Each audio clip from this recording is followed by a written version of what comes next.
لما تساعد حد من قلبك وتتفاجئ بكلام يوجعك. أنا بشتغل في مجال التسويق أونلاين. أي منتج أو حاجة للبيع أنا اللي بسوقها وألاقي لها المشتري المناسب. من فترة قريبة ليا كلمتني وقالت إن عندهم محل كبير بيبيعوه وطلبت مني أسوقه. قلت لها من عيني واعتبريه خدمة مني، مش هاخد منك ولا مليم. صورت المحل وعرضته وجبت لها أكتر من مشتري، وحتى رفعت لها السعر عن اللي كانت متوقعة. وفي الآخر لقيت مشتري جاهز بالفلوس وكل حاجة كانت تمام. وأنا قاعدة معاهم قريبها قال لها اللي مفروض تشكريه على تعبها. ردت وقالت هو يعني عملت إيه؟ الكلمة دي كسرتني، بس سكت. صلوا على النبي صلى الله عليه وسلم. بعدها بيومين الصفقة وقفت بسبب مشكلة في أوراق الملكية والمشتري انسحب.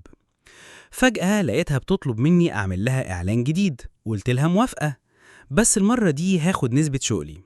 عرضت عليها نسبة أقل من السوق عشان القرابة، لكنها قالت انتي كده بتصطادي في المية العكرة.